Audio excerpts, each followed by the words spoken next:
Banyak orang menyebut Korea Selatan adalah negara yang paling pandai memoles diri, karena apa yang sebenarnya terjadi dalam kehidupan nyata, negeri yang banyak diidolakan tersebut jauh berbeda dengan tampilannya di layar kaca.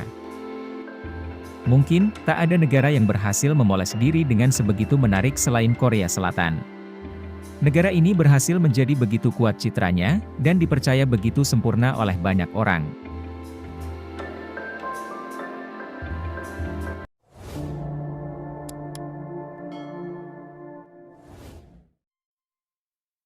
Hidup ini tak selalu semulus drama Korea, mungkin kata-kata itu sudah tidak asing lagi di telinga bagi sebagian orang.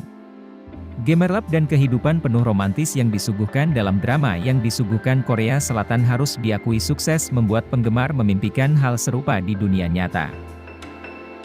Tetapi, patut untuk diketahui bahwa pada kenyataannya, kehidupan di Korea Selatan tidaklah seindah yang ditampilkan drama-drama romantis tersebut. Seringkali logika kita tertutup dengan namanya keindahan. Korea Selatan, sebenarnya, punya masalah mengerikan yang tak tampak mata. Setidaknya, tak terlihat pemujanya. Mungkin hal-hal buruk ini tak mengubah pandangan orang yang terlanjur cinta.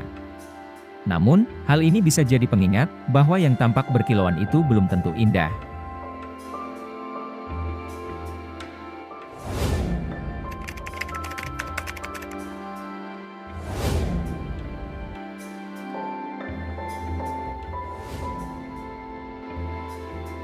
Hal ini seringkali terjadi pada industri hiburan Korea Selatan.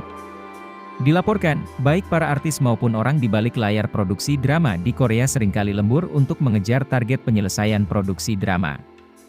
Hal ini dikarenakan pihak produksi drama ingin menyelesaikan proses syuting secepat mungkin, terlebih karena tingginya biaya produksi. Bahkan, 4 episode awal sebuah drama biasanya melangsungkan proses syuting lebih dulu dalam satu waktu. Tidak sedikit pula aktor dan aktris yang hanya bisa tidur 1 jam selama syuting berlangsung. Seorang asisten sutradara sebuah drama pada tahun 2016 melakukan bunuh diri. Adik dari asisten sutradara tersebut mengungkap jika sang kakak mengalami tekanan yang tinggi saat bekerja, hingga jam kerja yang berlebihan.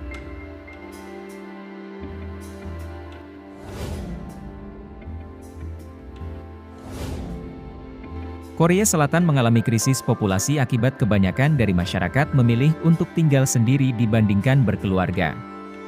Hal ini terpaksa dipilih mereka akibat kesulitan ekonomi dan sulitnya mendapatkan pekerjaan yang layak. Karena banyak yang memilih tidak mempunyai anak, angka kelahiran bayi terus anjlok dari tahun ke tahun. Pada Februari 2022, jumlah rata-rata anak yang dikandung seorang wanita Korea Selatan dalam hidupnya mencapai titik terendah sepanjang masa, yakni hanya sebesar 0,81 tahun lalu, turun dari 0,84 tahun lalu. Ini menandai tahun keempat berturut-turut di mana tingkat kesuburan berada di bawah 1%.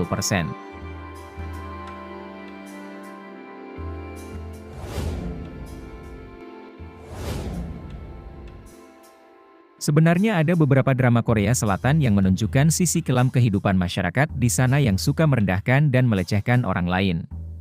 Bullying dan pelecehan seksual bisa terjadi di mana saja dan kapan saja. Mirisnya, tindakan serupa juga terjadi di balik gemerlap industri hiburan Korea Selatan. Seperti yang kerap diberitakan media, beberapa selebriti pun terjerat dalam kontroversi bullying. Bahkan, aksi bullying juga menimpa sejumlah staf yang bekerja di balik layar.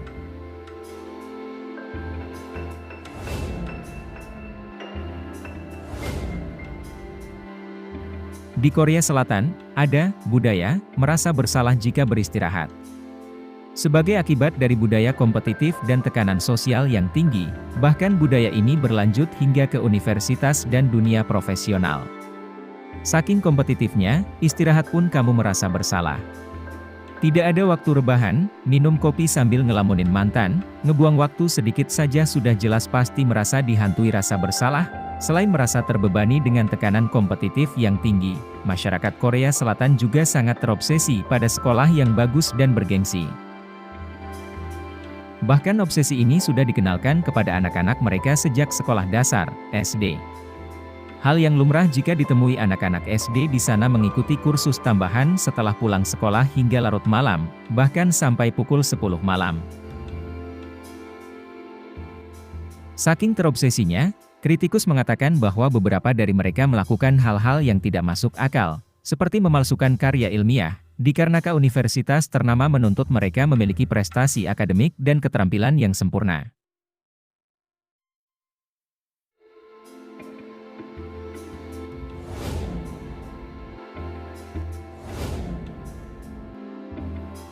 Budaya kompetitif yang ada di Korea Selatan menyebabkan mereka hidup dalam tekanan sosial yang tinggi.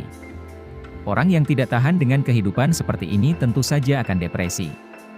Di Korea, Anda akan sering mendengar berita siswa yang bunuh diri karena tidak lulus ujian masuk perguruan tinggi.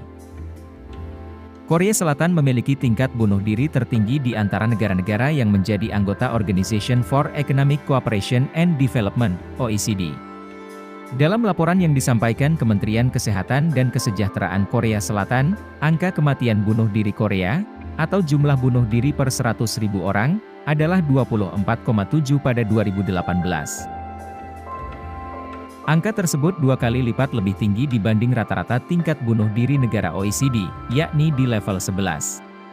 Para ahli mengatakan penyebab bunuh diri sangat kompleks, tidak hanya karena masalah kesehatan pribadi dan mental, tetapi juga terkait dengan faktor ekonomi dan tekanan sosial. Fakta ini salah satunya terlihat dari laporan tentang sejumlah artis dan selebriti Korea Selatan yang bunuh diri.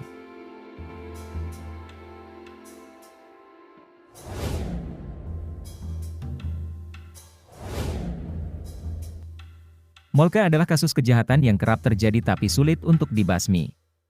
Molka ini adalah istilah yang menggambarkan situasi ketika orang-orang mesum dan orang jahat akan menaruh kamera tersembunyi, mulai kamera, di kamar mandi, ruangan di kampus khusus wanita, hingga motel.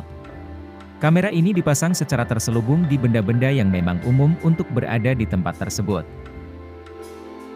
Seperti di balik gagang pintu toilet, di bawah kap lampu, atau di bawah meja. Molka ini menayangkan secara real-time objek yang disorotnya di situs berbagi video porno. Pada 2017, ada lebih dari 6.400 kasus molka di Korea Selatan.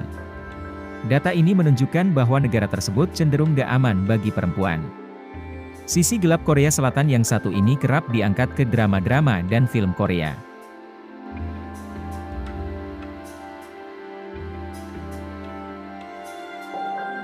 Anda dapat mendukung channel kami dengan cara like, tekan tombol subscribe, dan share ke seluruh media sosial Anda ataupun ke grup keluarga Anda bila perlu, dan tinggalkan komentar positif untuk kami. Atas segala kekurangan dari kami ucapkan mohon maaf dan terima kasih sudah menonton, sampai jumpa kembali di video selanjutnya.